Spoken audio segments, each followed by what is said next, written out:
بسم اللہ الرحمن الرحیم۔ اللہ کے نام سے شروع کرتا ہوں جو بڑا مہربان نہایت رحم کرنے والا ہے۔ سورہ بقرہ آیت نمبر 63۔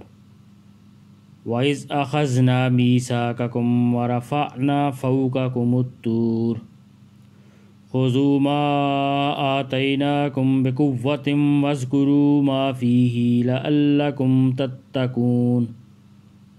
اور وقت یاد کرو جب ہم نے تم سے تورات پر عمل کرنے کا عہد لیا تھا اور کوہ طور کو تمہارے اوپر اٹھا کھڑا کیا تھا کہ جو کتاب ہم نے تمہیں دی ہے اس کو مضبوطی سے تھامو اور اس میں جو کچھ لکھا ہے اس کو یاد رکھو تاکہ تمہیں تقوی حاصل ہو۔ جب حضرت موسیٰ علیہ السلام تورات لے کر آئے تو بنی اسرائیل نے دیکھا کہ اس کے بعض احکام بہت سخت ہیں، اس لیے اس سے بچنے کے بہانے تلاش کرنے شروع کر دیے۔ پہلے تو انہوں نے کہا کہ اللہ تعالی ہم سے خود کہے کہ تورات پر عمل کرنا ضروری ہے۔ مطالبہ اگرچہ نامعقول تھا مگر ان پر حجت تمام کرنے کے لیے ان میں سے 70 آدمی منتخب کر کے حضرت موسیٰ علیہ السلام کے ساتھ کوہ طور پر بھیجے گئے۔ سورہ اعراف میں بھی اللہ تعالیٰ نے ذکر کیا ہے جن کو اللہ تعالیٰ نے براہ راست تورات پر عمل کرنے کا حکم دیا، مگر جب یہ واپس لوٹے تو انہوں نے اپنی قوم کے سامنے تصدیق تو کی کہ اللہ تعالیٰ نے تورات پر عمل کا حکم دیا ہے، لیکن ایک بات اپنی طرف سے بڑھا دی کہ اللہ تعالیٰ نے یہ بھی فرمایا ہے کہ جتنا تم سے ہو سکے اتنا عمل کر لینا، لیکن جو نہ ہو سکے وہ ہم معاف کر دیں گے۔ چنانچہ تورات کے جس حکم میں بھی انہیں کچھ مشکل نظر آتی وہ یہ بہانہ تراش لیتے کہ یہ حکم بھی اسی چھوٹ میں داخل ہے۔ اس موقع پر اللہ تعالیٰ نے کوہ طور ان کے سروں پر بلند کر دیا کہ تورات کے تمام احکام کو تسلیم کرو۔ جب انہیں یہ اندیشہ ہوا کہ کہیں پہاڑ ان پر گرا نہ دیا جائے تب ان لوگوں نے تورات کو ماننے اور اس پر عمل کرنے کا عہد کیا۔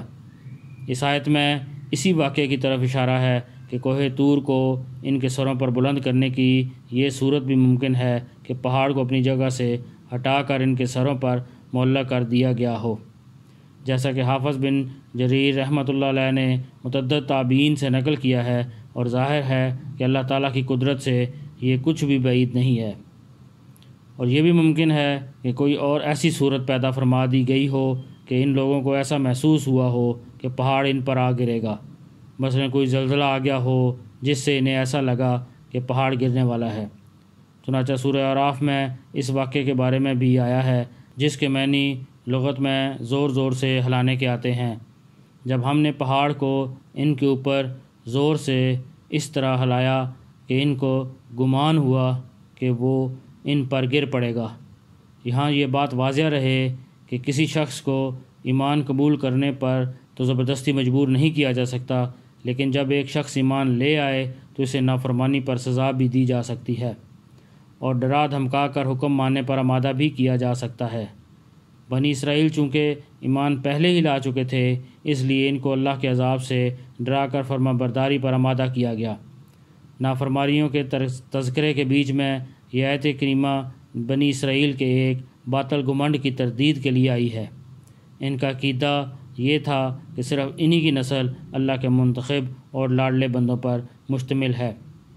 اللہ پاک ہمیں قرآن پڑھنے کی، سمجھنے کی، اس پر عمل کرنے کی اور دوسروں تک پہنچانے کی توفیق عطا فرمائے۔